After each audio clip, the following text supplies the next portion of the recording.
Fala pessoal, meu nome é Suene Franciele de Chaves, eu sou mestre em Ciências do Esporte, estou fazendo doutorado atualmente na Universidade Federal de Viçosa e sou professora na Univertes.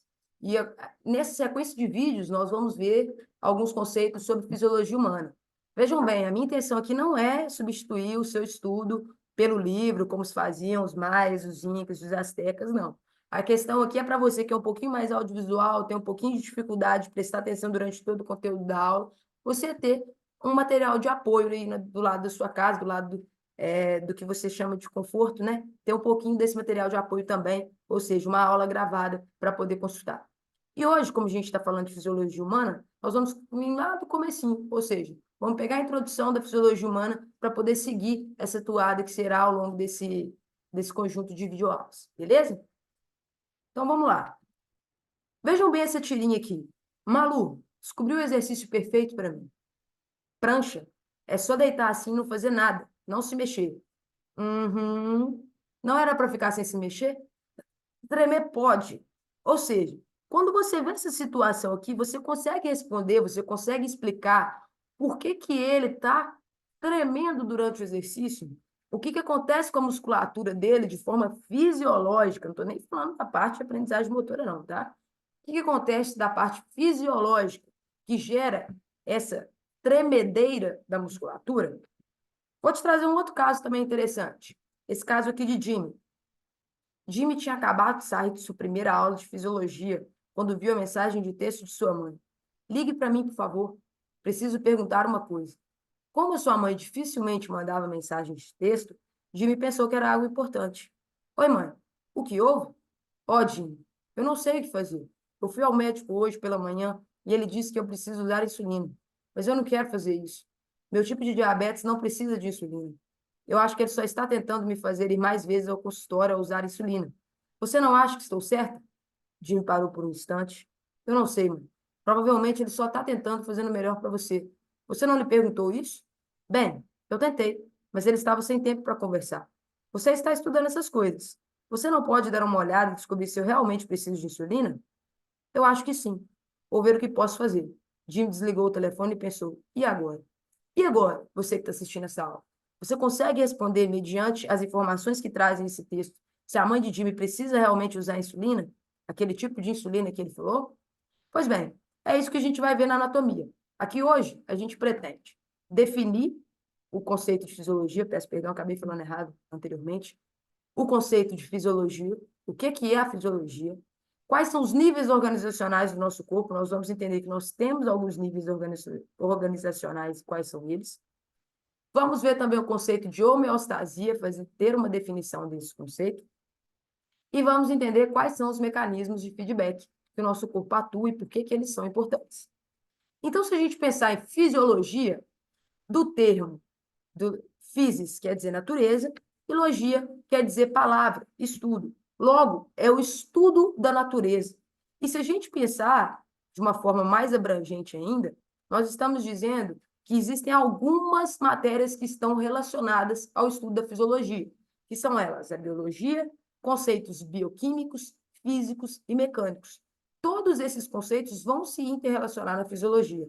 Por isso que quando a gente vê fisiologia, pode ser agora na graduação, ou seja, também no ensino fundamental, mas dentro dessas disciplinas, a gente já tem alguns conceitos básicos que nós vamos utilizar para o resto da vida. Então, quando a gente está estudando isso lá no ensino fundamental, a gente fala, nossa, para que eu estou estudando isso? Eu não vou precisar para nada. Pois bem, chegou o momento. Você vai precisar, sim, para entender alguns conceitos básicos de fisiologia. Mas tudo bem, a gente vai rever algumas coisas ao longo da disciplina para poder te auxiliar a entender melhor esses conceitos que agora serão um pouquinho mais complexos. A fisiologia ela se divide em diversos tipos. Dentro delas, nós temos a fisiologia virótica, que é aquela que estuda a ideia dos vírus e as suas conformações. A fisiologia bacteriana, celular, que estuda basicamente os compostos celulares e como essas células vão interagir com o meio. Vegetal e a fisiologia humana, que é o nosso objeto de interesse durante o nosso estudo, durante essa disciplina. A fisiologia humana nada mais é, então, do que o estado de como funciona o corpo humano, ou seja, como a natureza do corpo humano ela se desenvolve no meio, ou seja, como o corpo funciona, onde que ocorrem as alterações no nosso corpo e por que essas alterações ocorrem. É mais do que entender onde estão ocorrendo as interações, é como e por quê. A gente vê muito profissional que tem dificuldade de explicar, por exemplo, por que que existe a resistência à insulina. E isso é um conceito básico, visto que o diabetes é uma das patologias, uma das enfermidades, na verdade, que tem mais crescido ao longo do tempo, ao longo dos anos, infelizmente. Então, nós precisamos estar preparados para atuar, mas para isso, mais do que entender onde ocorre essa enfermidade, é preciso entender como e o porquê, até porque a gente precisa atuar frente a ela para poder diminuir esses efeitos deletérios, principalmente se a gente falar do profissional de educação física, com a nossa atuação, que é sobre a parte dos exercícios físicos. Então, enquanto a anatomia aqui, ela é o estudo da forma, ou seja, de como o nosso corpo é formado, como os nossos sistemas são formados, a fisiologia humana ela vai ser o estudo da função, ou seja, da interação dessas formas, desses sistemas que vão estar organizados para responder a um determinado estímulo. Então, a gente precisa entender que a anatomia ela é muito importante para a sequência da fisiologia humana, mas que são coisas distintas, não à toa nós temos duas disciplinas para isso. A fisiologia humana ela tem diversos campos, entre eles nós temos a eletrofisiologia, que estuda o fluxo de elétrons no funcionamento dos nervos e músculos, e o desenvolvimento de instrumentos para sua medida. Um exemplo é a eletromiografia, que são aqueles eletrodozinhos que são pregados ao longo do nosso corpo para ver a ritmicidade de impulsos elétricos, seja para ativação muscular, seja durante a ativação muscular no movimento, ou seja, tudo que envolve esse fluxo de elétrons e a sua avaliação do potencial de ação, por exemplo, da ativação muscular a nível de movimentação, é um campo da eletrofisiologia. Nós temos também a neurofisiologia, que ela é especializada no estudo da fisiologia do nosso sistema nervoso. Vocês vão ver ao longo dessa disciplina que o nosso sistema nervoso ele é muito importante para o desenvolvimento das nossas atividades, para o nosso desenvolvimento vital também. A fisiologia celular, que, como a gente já disse anteriormente, estuda o funcionamento das células de forma individual. A ecofisiologia, que compreende os aspectos fisiológicos e como eles afetam a ecologia dos seres vivos e vice-versa. E também a fisiologia do exercício, que na área da educação física propriamente dita, é a área de sequência da fisiologia humana, que estuda o efeito dos exercícios no organismo, em especial no homem. Agora a gente vai entender que existem diversos níveis organizacionais do nosso corpo e que esses níveis organizacionais vão desde os nossos átomos até como as nossas espécies reagem com a nossa biosfera. Então, um conjunto de átomos, ou seja, a parte química, forma moléculas, e um conjunto de moléculas forma células, e a gente entrou na biologia molecular. Esse conjunto de células vão formar tecidos, biologia celular. Esses tecidos, por sua vez, formam órgãos. Esses órgãos formam sistemas, que formam os nossos organismos e populações da mesma espécie. Nós, na fisiologia humana, vamos até aqui, ó, até essa parte dos organismos e sua conformação no meio, ou seja, com interações entre populações da mesma espécie. Mas vejam bem, esse estudo não para por aí. Ele parte também para a ecologia, que é a interação dessas populações de mesma espécie em um ecossistema e como elas atuam sobre a nossa biosfera. Mas o que nós principalmente vamos ter como objeto de estudo aqui, vão até a célula, vamos falar um pouquinho até atrás da biologia molecular, desde as células até principalmente essa parte aqui dos organismos, que são esses níveis organizacionais do nosso campo de estudo, que é a fisiologia humana. Nós vamos ver a seguir agora esses níveis organizacionais de forma detalhada. A célula, ela é a unidade básica viva do nosso organismo, e o nosso corpo possui 100 trilhões de células.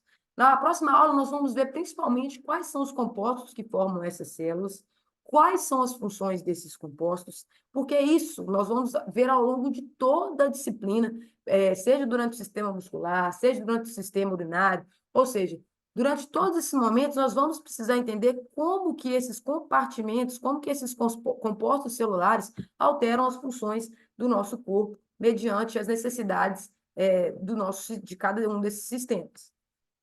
Além dessa célula, nós temos dois compartimentos, nós temos alguns compartimentos que são interessantes para nossas funções celulares. Nós temos os tecidos, os órgãos e os sistemas, que podem ser divididos principalmente em dois compartimentos principais. O compartimento intracelular, que aqui nós vamos chamar de LIC, que é o líquido intracelular, e o compartimento extracelular, que é o líquido extracelular. A delimitação desses compartimentos ela é dada pela membrana celular. Tudo aquilo que está fora da membrana celular é o composto extracelular. Tudo aquilo que está dentro da membrana intracelular é o composto intracelular. Esses compostos são formados principalmente por água, e por isso que a gente fala que a maior quantidade, o maior composto que existe no nosso corpo é a água. Se a gente pensar que a gente tem 100 trilhões de células e que eles são compostos principalmente por água, o nosso corpo é formado principalmente por H2O, e eles, como eu falei anteriormente, são separados pela membrana celular. O compartimento extracelular ele é dividido em duas partes, que é o plasma sanguíneo, ou seja, que é aquela parte carregada, que é responsável por carregar nutrientes, carregar oxigênio, que é formada pela hemoglobina, e o fluido intersticial, que banha as células no interior dos órgãos. Esse fluido ele é muito importante, principalmente quando a gente fala de movimentos peristálticos e etc. O plasma e o fluido intersticial se comunicam pelos capilares sanguíneos, que nós vamos ver, principalmente quando a gente estiver falando de grande e pequena circulação, a gente vai falar sobre isso também nessa parte. E os rins, eles atuam regulando o volume e a composição do plasma. A gente vai ver mais à frente um pouquinho que os rins, eles funcionam nessa parte de regular se esse volume vai ser mais viscoso, se ele vai ser menos viscoso, se vai ter absorção de água, se não vai ter reabsorção de água. Para quê? Para manter a homeostase desse volume e evitar uma sobrecarga nas paredes vasculares, nas paredes das nossas, sejam das nossas veias, sejam das nossas artérias, ou seja, evitar essa conformação que pode pressionar essa região que é muito sensível do nosso corpo. O fluido extracelular, às vezes, ele é conhecido como meio interno, e ele corresponde a 60% do corpo humano adulto, ele é composto por um fluido. O fluido intracelular, ele responde a 2% do total do nosso corpo, ou seja, é a parte mais, como nós podemos dizer, a parte mais abundante, e é essa parte que está dentro do composto celular. Eu volto a dizer, são trilhões de células, então pensa que elas são compostas por líquido intracelular, então por isso é a nossa maior parte. E já o fluido extracelular, ele é composto por íons e nutrientes essenciais que estão também nesse plasma sanguíneo, ou seja, que estão fora do nosso composto intracelular. As nossas células podem viver, crescer e desempenhar suas funções enquanto as concentrações adequadas de oxigênio, dos compostos que são os nossos nutrientes, glicose, aminoácidos, lipídios e os íons estiverem disponíveis no meio interno. Enquanto a gente tiver o balanço a homeostase, na maioria do tempo, desses compostos, as nossas células podem viver, crescer e desempenhar suas funções. A partir do momento que a gente tem uma desregulação prolongada desses nutrientes, aí sim, nós temos um problema que mais à frente a gente vai ver que a falta de cada um desses nutrientes pode levar a algum tipo de disfunção, e em casos da falta prolongada, nós podemos, inclusive, ser levados a óbito. Então, por isso que é importante a gente entender como que é o funcionamento do nosso corpo e o que o nosso corpo precisa principalmente para sobreviver.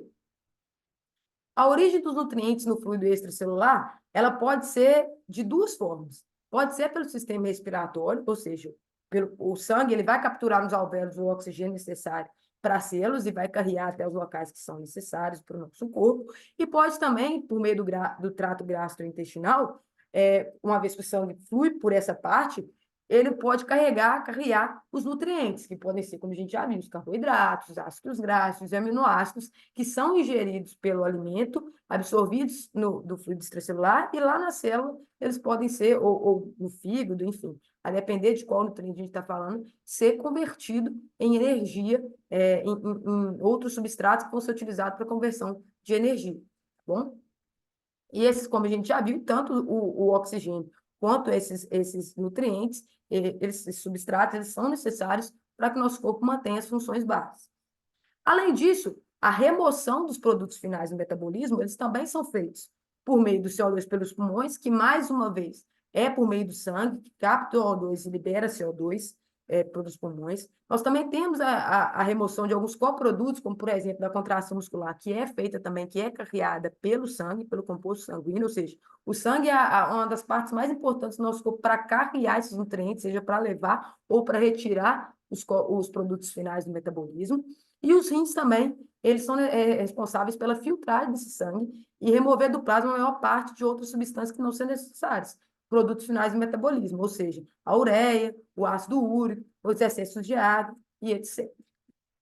Só aí a gente já viu que existe uma interação entre algumas partes que são de diversos sistemas. Por exemplo, o rim ele vai estar relacionado ao nosso sistema excretor.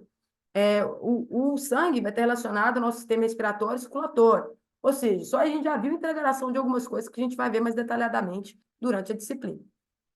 A gente falou então dos compartimentos celulares. Agora a gente vai falar sobre as células, sobre os compartimentos celulares. Hoje a gente vai falar sobre os órgãos. Os órgãos são compostos por um ou mais tecidos que servem para exercer as várias funções dos órgãos. Aqui, por exemplo, a gente está vendo, no caso, a nossa pele, está relacionado ao nosso sistema tegumentar, e ela serve para exercer as funções, por exemplo, de proteção, funcionar como uma barreira e também como uma forma de troca de calor também. Essa pele ela vai funcionar como uma superfície para troca de calor, como isolante térmico, na verdade, né? E um conjunto de órgãos, como a gente viu, pode formar os sistemas, que estão localizados em diferentes regiões do nosso corpo e exercem funções relacionadas. Nós temos o sistema cardiovascular, respiratório, digestório, nervoso, endócrino, excretor, urinário, esquelético, muscular, imunológico e linfático. Sendo estes aqui, do muscular ao cardiovascular, os principais sistemas que a gente costuma ver dentro da fisiologia humana. Não que o sistema imunológico e linfático não sejam necessários, mas é só um costume pela carga horária da disciplina. Mas é muito importante que a gente entenda também, principalmente nesse momento pós-Covid, no momento que a gente tem uma queda da vacinação, ou seja, da proteção contra o sistema, que a gente não tem um vasto entendimento sobre a fisiologia virótica, é importante que a gente entenda também, principalmente dessas partes dos vasos linfáticos e do sistema imunológico, para atuação na nossa área. Então, como vocês podem ver, geralmente a gente tem um sistema, o que ele inclui, ou seja, quais órgãos estão incluídos, as suas funções e a integração dos sistemas do corpo. Eu vou explicar para vocês aqui, basicamente, o que está acontecendo durante essa figura aqui, que indica as relações entre os sistemas fisiológicos do corpo humano, o interior de alguns órgãos ocos, que são mostrados aqui em branco, e o meio externo. Então, vamos supor que a gente tem aqui o sistema respiratório, o sistema nervoso, o sistema endócrino, sistema reprodutivo e sistema urinário. Vamos supor que a pessoa está realizando uma atividade física. Logo, ela precisa que esse sistema musculoesquelético realize a contração. Para isso, ela vai precisar que o sistema circulatório aumente o fluxo sanguíneo para essa região. Esse fluxo sanguíneo aumenta porque, além de precisar da chegada de oxigênio e de substratos para a contração muscular, ele precisa também remover os coprodutos, ou seja, ele precisa remover os coprodutos da contração muscular. Neste momento, o sistema nervoso, além de inervar a fibra, ou seja, de gerar o potencial de ação para a inervação da fibra, ele também precisa ele precisa gerar o início do sistema endócrino, ou seja, da liberação de alguns substratos, como, por exemplo, a liberação de glicose para a célula para poder gerar energia. Vou falar tudo muito por cima, tá, pessoal? Porque a gente vai ver isso de forma mais detalhada e para não complicar muito a cabeça de vocês. E também nós temos o sistema respiratório, que vai precisar aumentar a sua ventilação, ou seja, chegada de maior oxigênio.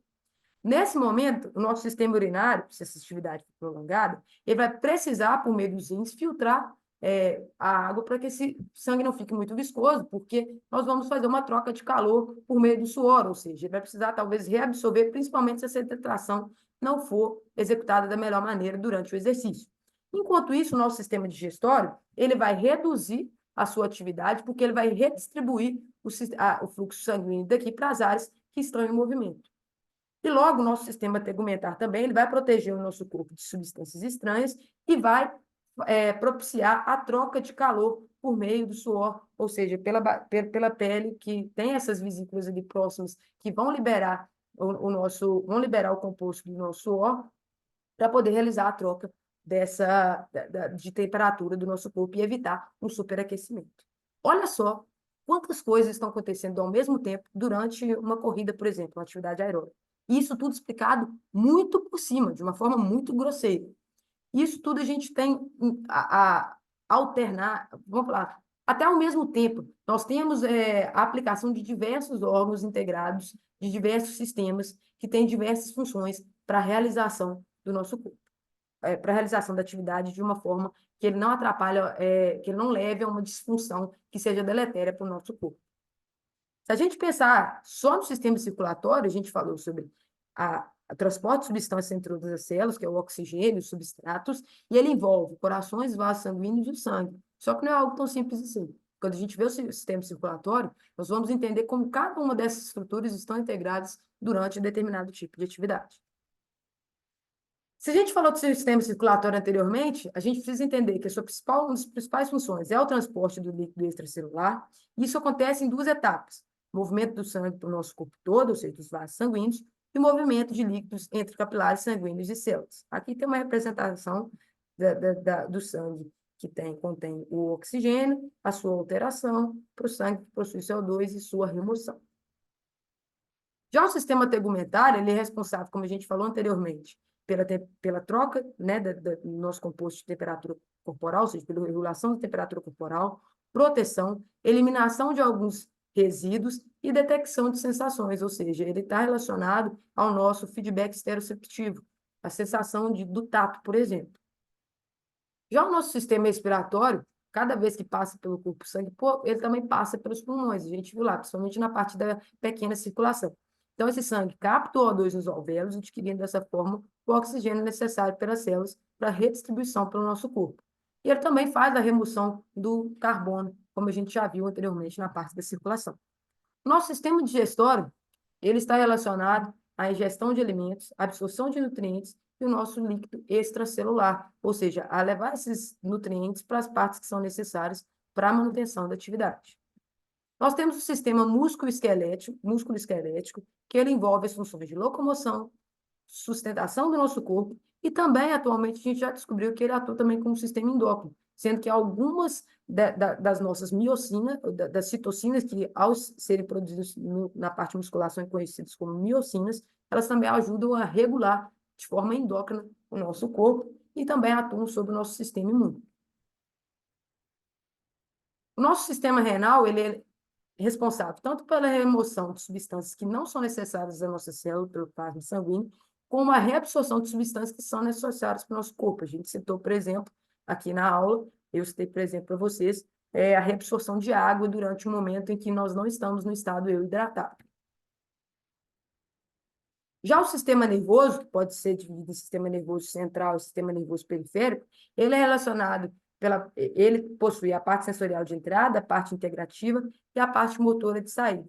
E ele é o responsável por controlar as demais funções do nosso corpo, principalmente aquelas que são involuntárias. Ele tem as divisões de sistema nervoso central, como eu falei, encéfalo e medula espinhal, e sistema nervoso periférico, somático e autônomo, sendo que este pode ser dividido em simpático e parasimpático.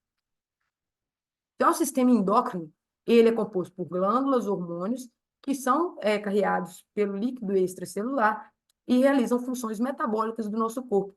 Portanto, eles podem potencializar ou diminuir também a ação de determinado sistema ou determinada ação fisiológica no nosso corpo. O sistema reprodutor, ele não só vai controlar as nossas funções reprodutivas, como também o desenvolvimento de algumas características sexuais, sejam masculinas ou características sexuais femininas.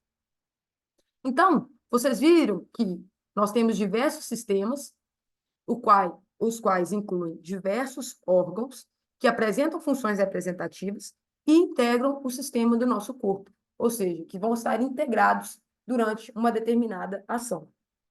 Essa integração de sistemas, como eu já expliquei para vocês, ela é importante principalmente do ponto de vista de entender como o nosso corpo funciona e como cada um desses sistemas pode afetar uma determinada atividade ou funcionamento natural do nosso corpo. Por isso, nós temos algumas características do nosso corpo humano que representam estar vivos. Por exemplo, nós temos a fome, e para isso nós necessitamos de alimento. O medo, e para isso nós precisamos de refúgio. E sentimos frio, e nesse momento nós precisamos do calor. E nós também temos parceiros, o que representa a nossa reprodução.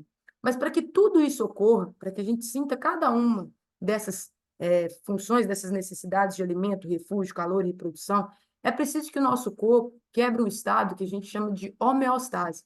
Uma vez que a gente está em homeostase ou homeostasia, nós não precisamos de alterações exacerbadas no funcionamento do nosso corpo, porque a homeostasia é o estado de relativa constância do ambiente interno, ou seja, ela representa o equilíbrio do nosso corpo. E ela é mantida através de efetores regulados por informações sensoriais do meio interno. Ou seja, essas informações sensoriais que são captadas, esse feedback sensorial, ele é enviado para o nosso sistema nervoso central, que vai regular como que o nosso corpo vai funcionar. E muitas vezes essa avaliação é feita por meio de parâmetros sanguíneos. Uma vez que esses valores estão alterados, nós temos um desequilíbrio. Esse desequilíbrio, ele rapidamente ele tenta ser contornado por meio das alterações do nosso sistema nervoso central. Uma vez que esse desequilíbrio ele se mantém por muito tempo, ele pode levar a um estado de enfermidade, um estado de doença. Por isso é importante que o nosso corpo ele entenda o mais rápido possível aquele estímulo e ele melhore, ele entenda a sensação que precisa ser, ele entenda aquela sensação e ele gere algum padrão, ele gera alguma conformação que leve de novo o corpo à homeostase. Vamos entender como que a homeostasia funciona de uma forma geral por meio desse sistema. Em um sistema aberto, o balanço de massa requer uma entrada de água igual à saída. Por exemplo, aqui está entrando água. Para manter o nível constante de água nessa altura, é preciso que a saída seja idêntica à entrada. No nosso corpo, a mesma coisa acontece. Vamos pensar que a pessoa está realizando um exercício. A entrada é via intestino, pulmões, pele e produção metabólica, ou seja, a gente está falando aqui principalmente de CO2, substratos e água. Nesse momento é isso. Durante a atividade física, nós temos a excreção pelos rins, é mais difícil, né? Mas, por exemplo, pelos pulmões, do CO2, nós temos excreção da água pela pele, pela troca de calor, e também a metabolização de substâncias que são necessárias como substratos, por exemplo, a glicose para produção de energia. Após a atividade da proteína para a reconstrução de algumas partes do nosso corpo. Logo, o balanço da massa é a massa existente no nosso corpo, mais a entrada ou produção metabólica, o quanto você ingere de água e o quanto é produzido metabolicamente de substratos, menos a excreção ou a remoção metabólica. Uma vez que você realiza isso durante uma atividade, tem uma recuperação adequada, nosso corpo consegue entrar em homeostase novamente. Mas quando a gente realiza uma atividade por um longo período, ou a gente entra em estado de privação, o nosso corpo quebra a homeostase. E, uma vez que ele não consegue repor o que ele precisa, ele entra em um estado de inanição, ou seja, quebra do que a gente possui no nosso corpo, o que, prolongado por muito tempo, pode levar até a óbito. Por isso, nós possuímos feedbacks. O feedback nada mais é do que um centro de controle, que ele é composto por um receptor, o centro de controle principal e o efetor. Então, algum estímulo rompe a homeostase, por exemplo, o exercício físico, os nossos receptores identificam que o nosso corpo precisa de substratos, oxigênio, etc. O nosso centro de controle vai coordenar essa resposta e programar a resposta para que, no fim, ela seja executada. Se a gente pensar de uma forma geral, aqui é uma comparação entre o controle local e o controle reflexo. O nosso encéfalo, ele avalia uma alteração e inicia uma resposta. Então, vamos pensar que houve uma mudança de pressão arterial. E ela é detectada logo nesse localzinho aqui que a gente vai ver mais à frente detalhadamente. No controle reflexo, as células no local distante controlam a resposta. Então, há uma mudança local e uma resposta local. Por exemplo, se há uma alteração de pressão, pode ser que exista uma dilatação dos nossos vasos para movimentação mais facilmente de substâncias. Existem substâncias de vasodilatadores que são secretadas naquele local. Por exemplo, é o óxido nítrico. Você não precisa pensar para que essas substâncias sejam liberadas. Então, no controle local, as células nas proximidades do local da mudança iniciam uma resposta, que é essa vasodilatação. Além disso, nós temos esse controle reflexo, ou seja, logo que os nossos baroreceptores, que são os receptores que estão localizados nessas extremidades, identificam que há essa conformação de pressão, eles iniciam a resposta a um local distante, eles geram essa necessidade de resposta de vasodilatação, e essa mudança local ela ocorre o quê? Lá nos vasos sanguíneos, causando esse aumento de calibre e a possibilidade de que esse sangue ele vá percorrer de uma forma mais fluida naquele local. Se a gente pensar, vamos fazer uma comparação, então, desse centro de feedback com um aquário, por exemplo. No aquário, a temperatura da água é de 25 graus Celsius. E existe um termômetro que vai regular se essa água está realmente nesse valor, nessa temperatura. Existe um cabo de ligação, que está a caixa de controle, e um cabo para o aquecedor. Esse cabo, e aqui nesse cabo tem o aquecedor. Esse aquecedor ele vai comparar a temperatura da água com o que o termômetro deseja. Logo, quando nota que a temperatura da água está abaixo ou acima dos valores desejados, esse termômetro vai identificar, vai gerar uma resposta para o cabo de ligação para a caixa de controle. E vamos supor que essa água está acima dos valores que é necessário, ele vai gerar um resfriamento dessa água. Logo, há uma alça de retroalimentação que chega e informa o seguinte: olha, a água regulou no valor que a gente queria. Logo, é desencadeada uma resposta nesse termômetro pelo cabo de ligação, pela caixa de controle, para o cabo entender: olha, já atingiu o ponto que a gente queria. O mesmo acontece com o nosso corpo. Há um estímulo, o sensor identifica se esse estímulo é o que nós precisamos para manter a homeostase, por um sinal de entrada. Esse sinal é levado ao centro integrador, ele avalia a resposta, identifica, seleciona uma resposta que é levada por um sinal de saída, que vai até o local-alvo e gera a resposta que nós desejamos. Essa resposta desejada é levada até a alça de retroalimentação e demonstra se o estímulo foi alterado. Se o estímulo foi alterado. Uma vez que esse estímulo é alterado, uma nova resposta é desencadeada por todo esse centro para que mantenha a temperatura ou a atividade que está sendo executada da forma que o nosso corpo deseja. E aí nós temos dois tipos de feedback. O feedback negativo, que ele é no sentido de reverter a direção da mudança, e o feedback positivo, que ele é no sentido de manter a direção da mudança. Um exemplo de feedback negativo, a gente pode falar, por exemplo, no composto de glicose. Quanto de glicose o nosso corpo dispõe na corrente sanguínea. E ele tende, o nosso feedback negativo, a manter estáveis as variáveis e permitir a manutenção da homeostase. Sempre o feedback negativo ele vai estar relacionado a querer manter estável a variação e permitir que o nosso corpo permaneça em estado de homeostase. Então, vamos imaginar que nosso corpo possui baixo nível de açúcar no sangue.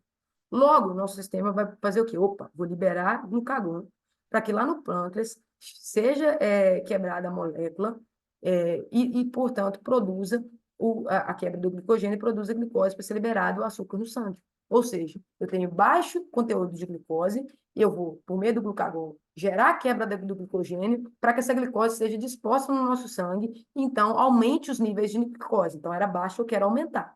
Agora, se fosse o inverso, eu estou com altos níveis de glicose no sangue e eu quero abaixar esses níveis porque eu quero armazenar ele na célula. Logo, eu vou soltar, o nosso corpo vai soltar a insulina para que facilite a entrada da glicose para dentro do composto, seja pelos níveis de glicogênio muscular ou de glicogênio hepático, para a formação, para que ela seja armazenada e diminua a quantidade de glicose no sangue. Ou seja, a mudança está ao contrário do estado real que o nosso corpo se encontra.